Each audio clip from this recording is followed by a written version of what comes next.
তপকুমার পান্ডে আপনাদের সবাইকে school safety প্রোগ্রামে আমার টিমের সাথে আপনাদের সবাইকে সাদর আমন্ত্রণ করছি। আজকে স্কুল সেফটি প্রোগ্রাম এই যে ডেমনস্ট্রেশনটার এই জন্য খুব অত্যাবশ্যক জরুরি যে স্কুল আমাদের দেশে এখন একটা শিক্ষার কেন্দ্র হয়েছে, যেখানে একটি ছেলে স্কুলে যখন যায়, স্কুল থেকে যখন বাড়ি ফেরে, ততক্ষণ পর্যন্ত তার উপর স্কুল সেফটি কন্টিনিউ থাকে। যদি আমরা স্কুল সেফটির কিছু ঘটনা, আমরা যদি পিছনের কিছু ঘটনা যদি আমরা দেখি, তাহলে আমরা দেখব 1995-তে হরিয়ানার দাবলিতে একটা ফায়ার ইনসিডেন্ট ঘটে, যেখানে 200টি ছেলের মৃত্যু ঘটে। এবং তারপরে 2001-এ 1993-তে ভুজে ওখানে 973টি ছেলের মৃত্যু ঘটে। এবং আমরা যদি আরও দেখি তামিলনাড়ুর একটা স্কুলে, যেখানে স্কুল ফায়ার ইনসিডেন্টের জন্য 200টি বাচ্চার মৃত্যু হয়। তো আমাদের দেশে এই ফায়ার ইনসিডেন্ট এবং আমাদের দেশে এই স্কুল সেফটির উপরে অনেক কাজ করার দরকার আছে। স্কুল সেফটি এর পরে 2005-এ ডিএম অ্যাক্ট অনুযায়ী সেখানে স্কুল সেফটিকে আনা হয় এবং তারপরে এনডিআরএফের গঠন ঘটে। এবং আজকের দিনে আমাদের স্কুলে যখন একটা কমিটি গঠনের কথা বলা হয়েছে, সেই কমিটিতে একটা টিম হবে, যেখানে প্রিন্সিপাল হবেন, যে স্কুল কমিটির একটা মেম্বার হবেন উনি, এবং তার সাথে স্কুলের অনেকগুলো যে টিম মেম্বার আছে, তারা যে প্রত্যেকটা টিমের একটা পার্ট হবে। আমি এটাকে আপনাকে স্লাইডের মাধ্যমে বোঝাতে চাইছি। একটি বাচ্চা যখন স্কুলের জন্য বাড়ি থেকে বেরোচ্ছে এবং আবার যখন স্কুলে ব্যাক করে ফিরছে, তার উপরে স্কুল সেফটি ততক্ষণ মতো লাগু থাকে।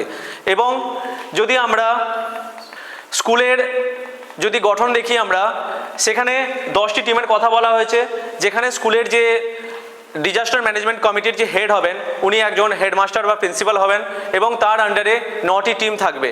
9টি টিমের মধ্যে প্রথম হচ্ছে অ্যাওয়ারনেস গ্রুপ। সেই অ্যাওয়ারনেস গ্রুপে disaster awareness team, warning information team এবং অ্যাক্টিভিটি ইভেন্ট অর্গানাইজেশন টিম থাকবে। এবং তারপরে একটা রেসপন্স টিম হবে। সেই রেসপন্স টিমে evacuation team, search and rescue team, first aid team, site security team, first safety team and bus safety team হবে।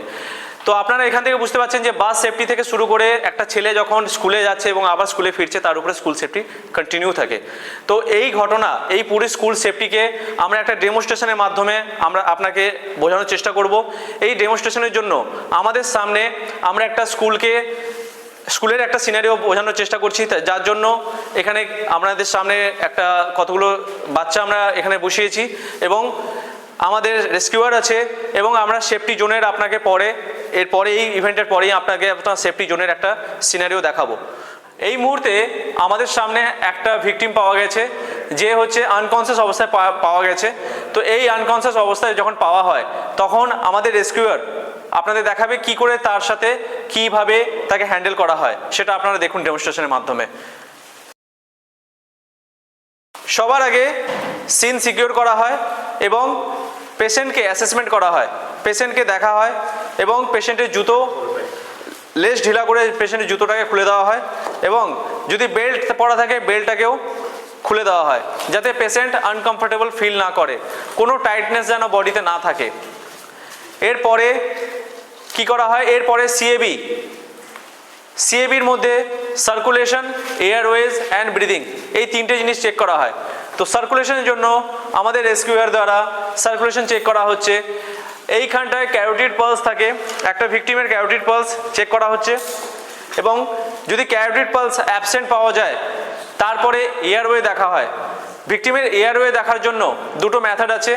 সবার আগে একটা যে নর্মাল হেড টিল্ট চিন আপ যেটা করা হয়, এবং সেকেন্ড হচ্ছে এটা হচ্ছে হেড টিল্ট চিন আপ, এবং সেকেন্ড হচ্ছে জ থ্রাস্ট মেথড, যে সেটা হচ্ছে ট্রমা পেশেন্ট বা কোনো ইনজিওর্ড পেশেন্ট তার জন্য করা হয়। তো ট্রমা পেশেন্টের জন্য জ থ্রাস্ট করে তার এয়ারওয়েটা ওপেন করা হয়। এরপরে ভিকটিমের ব্রিদিং চেক করা হয়। ব্রিদিং চেক করার জন্য লুক, লিসেন অ্যান্ড ফিল, এই মেথডটাকে ইউজ করা হয়। লুক, লিসেন, ফিলের জন্য আমাদের রেস্কিউয়ার তার কানের কাছে নিজের গালটাকে নিয়ে যায় এবং পেটের উপরে হাতটা রাখে এবং ফিল করার চেষ্টা করে যে কোনো রকমভাবে নিঃশ্বাস চলছে কি চলছে না। এরপরেও যদি কোনো রকম নিঃশ্বাস না চলে, তারপরে সাথে সাথে আমরা সিপিআরের কারবাই শুরু করি। সিপিআরের জন্য আপনাদের ম্যানিকুইনের উপরে আপনারা সিপিআর দেখাবো আপনাকে। এখন সিপিআরের মাধ্যমে আপনাদের কি করে পেশেন্টকে রিভাইভ করা হয় সেটা দেখানো হবে একটা ম্যানিকুইনের উপরে, যেটা আমাদের রেস্কিউয়ার দেখাবে। আমি তার আগে সিপিআর এর সম্বন্ধে আপনাদের বলতে চাই। সিপিআর হচ্ছে কার্ডিও পালমিনারি রিসাসিটেশন, এমন একটা সিস্টেম যার দ্বারা কোনোভাবে যদি কোনো ভিকটিমের কার্ডিয়াক অ্যারেস্ট আসে বা কার্ডিয়াক যদি কোনো রকম ফেলিয়ার হয়, এখানে আমরা পেশেন্টটাকে অ্যাসেস করলাম যার সার্কুলেশন, এয়ারওয়ে এবং ব্রিদিং টোটালি স্টপ হয়েছিল, এবং তারপরে আমরা এখানে যদি আমরা সিপিআর এর কারবাই করি, এখানে 99% চান্স আছে আমরা এনাকে রিভাইভ করতে পারি।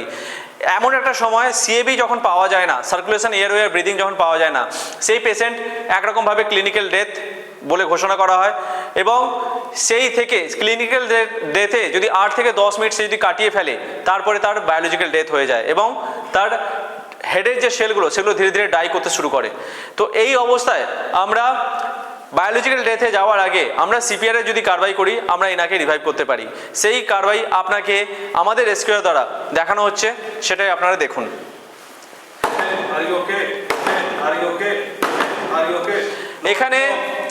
এখানে ভিকটিমের রেসপন্স চেক করা হলো, তাকে অ্যালার্ট করার চেষ্টা করা হলো, কিন্তু কোনো রেসপন্স পাওয়া গেল না।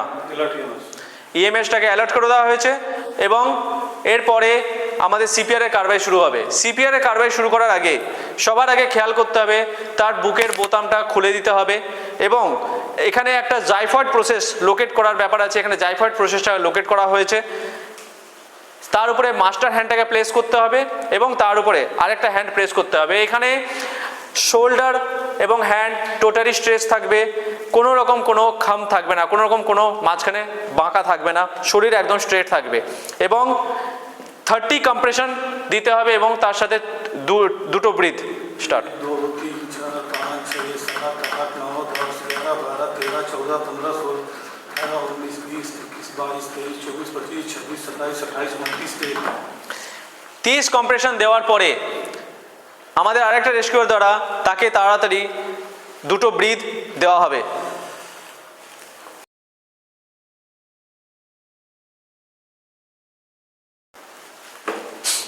দুটো ব্রিথ দেওয়ার পরে এইভাবে একই রকমভাবে 5 বার সাইকেল কন্টিনিউ করতে হবে, যতক্ষণ পর্যন্ত পেশেন্টের কোনো ফেসিয়াল এক্সপ্রেশন চেঞ্জ না হতে থাকে ততক্ষণ পর্যন্ত তাকে এইভাবে সিপিআর দেওয়া কন্টিনিউ রাখতে হবে। এখন কোনো যদি আমরা ভিকটিম পাই, সেখানে যদি অতিরিক্ত ব্লিডিং হচ্ছে, সেই ব্লিডিংটাকে কন্ট্রোল করার জন্য আমাদের 3টে মেথড আছে। সবার আগে হচ্ছে ডাইরেক্ট প্রেশার। ডাইরেক্ট প্রেশারে আমরা গজকে দিয়ে সেই জায়গাটা ডাইরেক্টলি যদি প্রেশার দিই এক্সপোজ উন্ডের উপরে, অটোমেটিক ব্লাড কন্ট্রোল হয়ে যায়। সেকেন্ড হচ্ছে এলিভেশন। এলিভেশনের জন্য আমাদের সবার আগে মনে করতে হবে যে হার্ট হচ্ছে আমাদের পাম্পিং মেশিন, তো আমরা হার্টের উপরে যদি হাতটাকে রাখি অটোমেটিক ব্লাডের ফ্লোটা কমে যায়। তার জন্য কি হয়, এলিভেশন দিলে ব্লাড ফ্লোটা কমে আসবে। থার্ড হচ্ছে প্রেশার পয়েন্ট। প্রেশার পয়েন্টের জন্য কিছু প্রেশার পয়েন্ট আছে যেখানে আমরা জানি ব্লাড ফ্লো হয় আর্টারি এবং ভেনের মাধ্যমে। আমরা যদি কিছু আর্টারির কিছু প্রেশার পয়েন্ট আছে যেখানে এখানে হচ্ছে ব্রেকিয়াল একটা আর্টারি আছে, যদি আমরা সেটাকে প্রেস দিয়ে যদি বন্ধ করে রাখি তাহলে কিছুটা আগের দিকে রক্তক্ষরণটা কম হয়ে যায়। এই 3টের মাধ্যমে আমরা ব্লিডিং কন্ট্রোল করতে পারি। কোনো রকম যদি সফট টিস্যু ইঞ্জুরি হয়ে থাকে, সেই সফট টিস্যু ইঞ্জুরির জন্য সবার আগে যদি আমরা দেখি এই ভিকটিমের হাতে চোট লেগেছে, তো এই হাতটাকে আমরা কি করে ব্যান্ডেজ করব, এটা আমাদের স্কুলের এই জন্য শেখানো হচ্ছে। স্কুলে একটা ফার্স্ট এড টিম থাকে, তাদের এই কাজটা হয়ে থাকে। তারা এই ব্যান্ডেজটাকে এই ডাইরেক্ট প্রেশার এবং এলিভেশন দিয়ে সেই জায়গাটাকে সুন্দরভাবে ব্যান্ডেজ করে দেবে, যাতে আর কোনো রকমভাবে যেন পেশেন্টের কন্ডিশন কোনো রকম যেন খারাপ না হয়।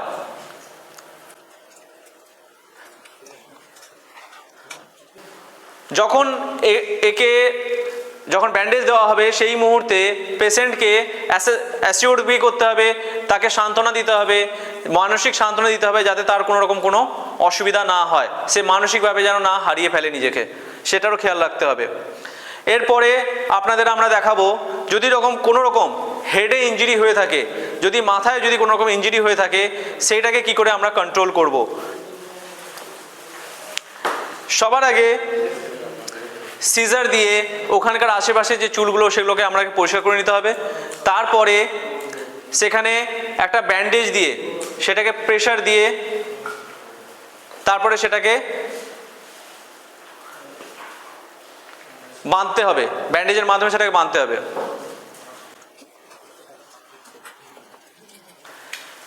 এটা এমনভাবে একটা ব্যান্ডেজ করতে হবে যাতে মাথার উপরে প্রেশার থাকে এবং কোনো রকম যেন ব্লিডিং, যেন এক্সেসিভ ব্লিডিং যেন না হয়।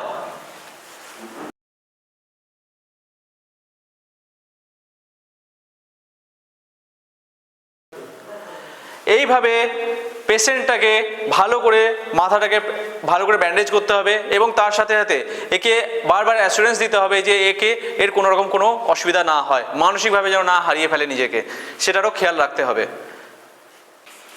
এরপরে আপনাদের দেখানো হবে যখন আমাদের কাছে ব্যাকবোর্ড বা স্ট্রেচার আছে তখন আমরা কি করে একটা ভিকটিমকে কি করে আমরা ওখান থেকে রেস্কিউ করব সেটা আপনাদের সামনে এক্ষুনি তুলে ধরা হচ্ছে ডেমনস্ট্রেশনের মাধ্যমে। এটাই আপনারা দেখুন। Rescuer, take your position.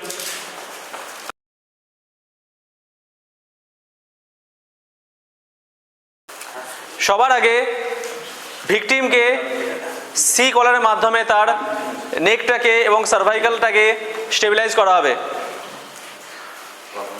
অনেক সময় আমরা ভিকটিমকে তুলি এবং সেই মুহূর্তে তার যে সি কলার না লাগানোর জন্য তার সার্ভাইকাল বা তার স্পাইনালে চোট লেগে যায় এবং ইনজুরি আরও বেড়ে যেতে পারে। তার জন্য সি কলার লাগানো খুবই জরুরি এবং আফটার সি কলার পেশেন্টের হাতকে বেঁধে স্টেবিলাইজ করা হয়। Rescuer, show your hand. Rescuer, insert your hand. Rescuer, on my command, roll the patient. One to roll, one to roll, one to roll. Logistic, provide backboard.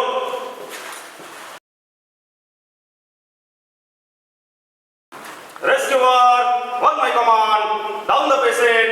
One to down. One to down, one to down. Rescuer, on my command, sit the patient. One to save, one to save, one to save.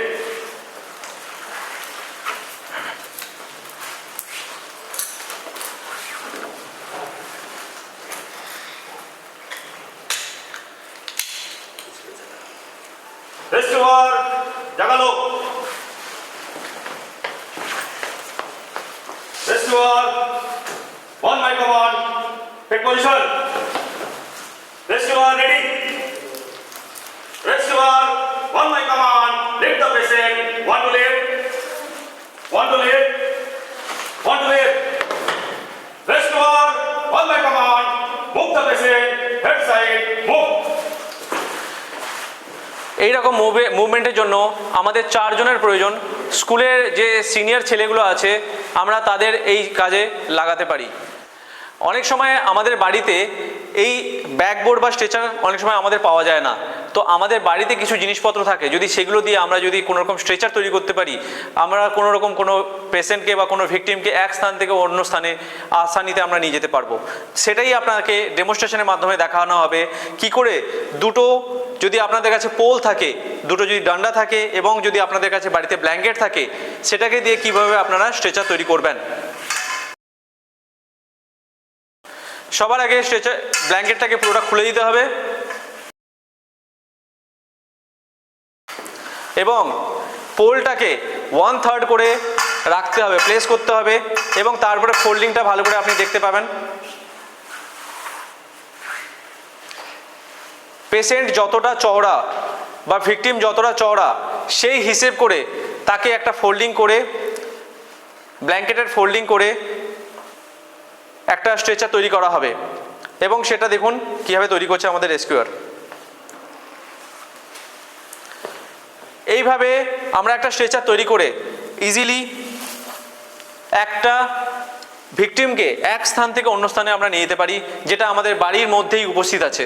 আমরা যদি কোনো রকম pole বা কোনো blanket আমরা যদি পেয়ে থাকি বাড়িতে, সেটা দিয়েই আমরা স্ট্রেচার তৈরি করতে পারবো। আমাদের তখন এরকম একটা কোনো স্ট্রেচারের প্রয়োজন নাও হতে পারে। আমাদের বাড়িতে যদি পোল এবং যদি দুটো এমনি যদি নর্মাল যদি কোনো বড়ি থাকে বা কোনো যদি স্যান্ড ব্যাগ থাকে, সেটা দিয়ে কি করে আমরা স্ট্রেচার তৈরি করব সেটাও আপনারা দেখুন। প্রথমে স্যান্ড ব্যাগের দুটো কোণাকে কেটে নিতে হবে। আপনারা জানেন স্যান্ড ব্যাগ এমনিতে একদিকে মুখ পুরোপুরি খোলা থাকে এবং এইদিকে দুটো কোণা আমরা কেটে নেব, যেখান দিয়ে আমরা পোলটাকে ঢোকাবো।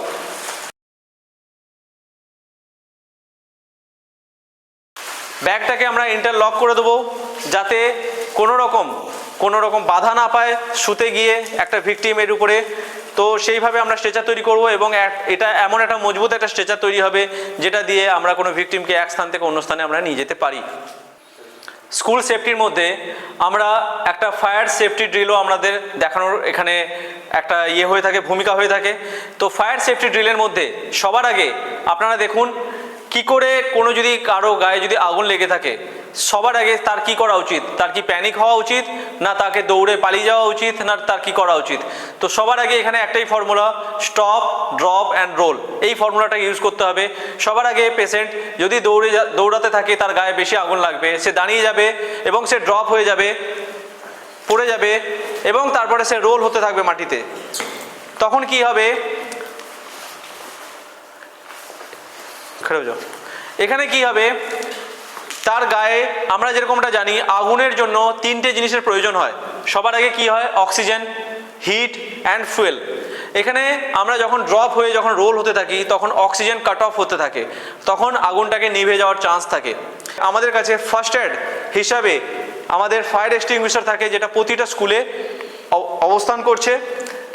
তার জন্য একটা পাস ফর্মুলা হয়। সবার আগে আমাদের এই ফায়ার এক্সটিংগুইশারটাকে ভালো করে দেখে নিতে হবে চারিদিক থেকে, আমরা কোন আগুনের ক্ষেত্রে এটাকে ইউজ করছি।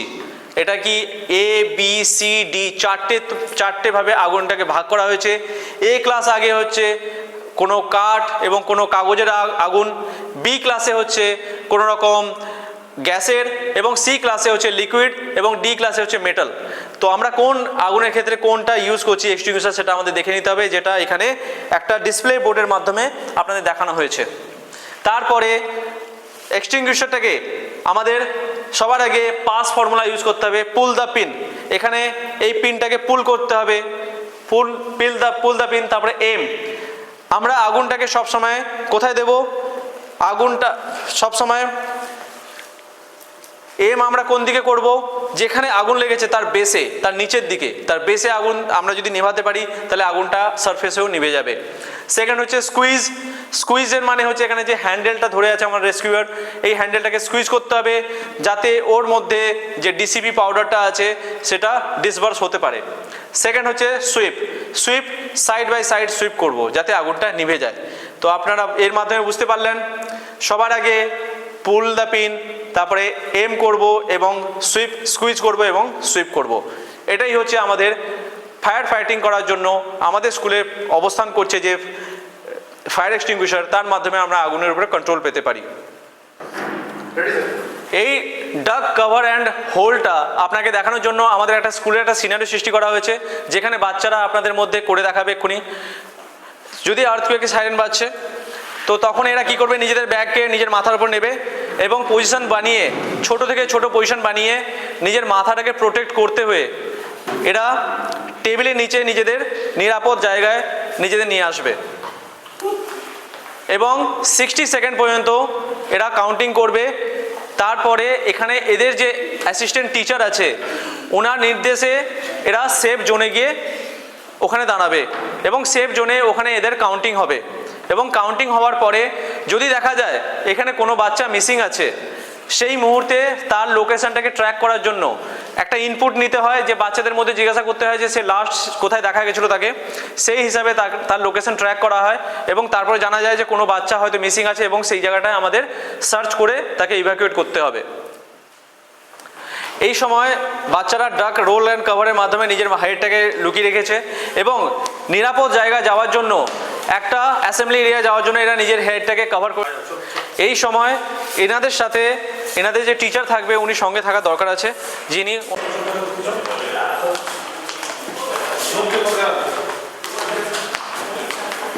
এই সময় বাচ্চাদের আমরা একটা নিরাপদ জায়গায় নিয়ে যাওয়া দরকার আছে, যেটা যে স্কুলের এরিয়া থেকে একটা ফাঁকা ময়দানে হবে, যেখানে বাচ্চারা একটা আসার পরে এখানে একটা হেড কাউন্ট হওয়ার দরকার আছে।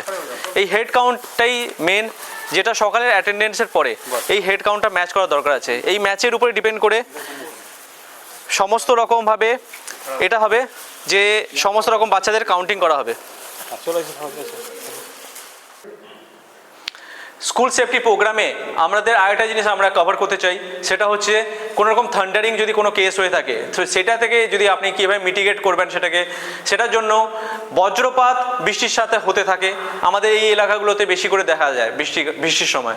তো সেই সময় আপনি যদি কোনো খোলা জায়গায় থাকেন, নিজেকে কি করে পজিশন বানিয়ে কি করে আলো থেকে এবং আওয়াজ থেকে নিজেকে কীভাবে বিরত করবেন এবং নিজেকে কি করে বাঁচাবেন, সেটাই টেকনিকটা আপনাকে শেখানো হবে।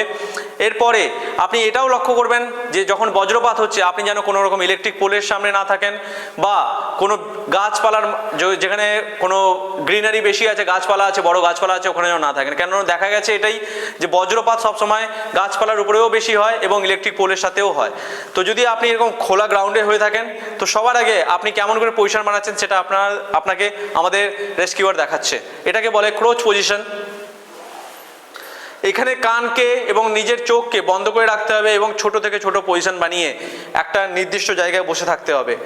তাতে কি হবে, আপনার কোনো রকম কোনো ধ্বনি বা কোনো রকম সাউন্ড আপনার কানের পর্দাকে এফেক্ট করতে পারবে না এবং কোনো রকম কোনো আলোর বিচ্ছুরণ আপনার চোখ কোনো ক্ষতি করতে পারবে না। আমরা যদি আমাদের এই এলাকাটাকে যদি ভালনারেবল ম্যাপিং করি, তো ভালনারেবল ম্যাপিং করতে গিয়ে আমরা দেখতে পাবো কি আমাদের এই এরিয়া ফ্লাড প্রোন এরিয়া। তো ফ্লাড প্রোন এরিয়া হওয়ার জন্য আমাদের এই এরিয়ায় ফ্লাডের কিছু ডুজ অ্যান্ড ডোন্টস আমাদের থেকে থাকে, যেগুলো আমাদের জানা অতি বাঞ্ছনীয়। তো যদি আমরা দেখি, সবার আগে আমাদের কারেক্ট ইনফরমেশন সবসময় হওয়া থাকা উচিত, ওয়েদারের বিষয়ে সবসময় কারেক্ট ইনফরমেশন থাকা উচিত। সেকেন্ড হচ্ছে আমাদের ফ্যামিলির জন্য একটা এমার্জেন্সি প্ল্যান থাকবে এবং আমাদের একটা এমার্জেন্সি কিট থাকবে, যেখানে কিছু এসেন্সিয়াল ফুড এবং কিছু খাবার, কিছু ওষুধপত্র এবং প্রয়োজনীয় জিনিসপত্র, দরকারি জিনিসপত্র আমাদের মধ্যে থাকবে। এবং আমাদের যখনই অথরিটির মাধ্যমে জানতে পারা যাবে যে কোনো ফ্লাড আসার চান্স আছে, আমাদের সেই এলাকা থেকে কোনো হাই গ্রাউন্ডে গিয়ে উপস্থিত হতে হবে, যাতে আমাদের কোনো রকম অসুবিধা না হয়। এবং আমাদের সবসময় ওয়েদারের বিষয়ে আপডেট থাকতে হবে। কোনো রকম রিউমারের উপরে কান বা কোনো রকম রিউমারের উপরে গুজবে আমরা কান দেওয়া দরকার নেই। এবার আমরা জানতে পারবো কিছু ফ্লাডের সম্বন্ধে কিছু না করার কিছু জিনিসপত্র, যেটা ডোন্টস। আমরা কি কি করব না। ফ্লাড প্রন এরিয়াতে সবার আগে কোনো রকম কোনো নদী এবং ব্রিজকে আমরা ক্রস করার চেষ্টা করব না, কেন জলের কারেন্ট এত বেশি থাকতে পারে কি আপনার সেই মুহূর্তে কোনো ক্ষতি হতে পারে। সেকেন্ড, আমরা কোনো রকম ফুড এবং ওয়াটার, কন্টামিনেটেড ফুড এবং ওয়াটার আমরা সেই মুহূর্তে কোনো রকম বাইরে থেকে নেওয়ার চেষ্টা করব না। অথরিটির দ্বারা যেটা আমাদের দেওয়া হবে সেটাকেই আমরা ইউজ করব। এবং কোনো রকম কোনো রকম ইলেকট্রিক জিনিসকে বা কোনো রকম পোল থেকে আমরা টাচ করতে চাইবো না বা কোনো রকম টাচ থেকে আমরা বিরত থাকবো, যাতে আমাদের কোনো রকম ইলেকট্রিক শক না লাগে। আর আমরা যদি জল নেমে যায়, যখন আমরা বাড়িতে যাব, সেখানে স্যানিটাইজ এবং হাইজিনের পুরো আমরা খেয়াল রাখবো, যাতে সেই মুহূর্তে অনেক সময় রোগ ব্যাধি বাঁধতে পারে, সেখান থেকে যেন আমাদের কোনো রকম স্কিন ডিজিজ বা কোনো রকম ডাইজেশন প্রবলেমের বা অন্যান্য রোগ যেন আমাদের না হয়, সেগুলোর খেয়াল রাখবো। এবং এই সাথে সাথে আমরা এটাও দেখে নেব, এখন ফ্লাড প্রন এরিয়াতে আমাদের যদি কোনো রকম রাফটিং থাকে, কোনো রকম আমাদের বাড়িতে যদি আমাদের লাইফ বয় লাইফ জ্যাকেট যদি না থাকে, আমরা নিজেদের জিনিস দিয়ে কিভাবে আমাদের নিজেদের সুরক্ষিত জায়গায় নিয়ে যেতে পারবো। তার আগে সবার আগে আমাদের এখানে একটা ড্রাম দিয়ে আমরা রাফট তৈরি করেছি।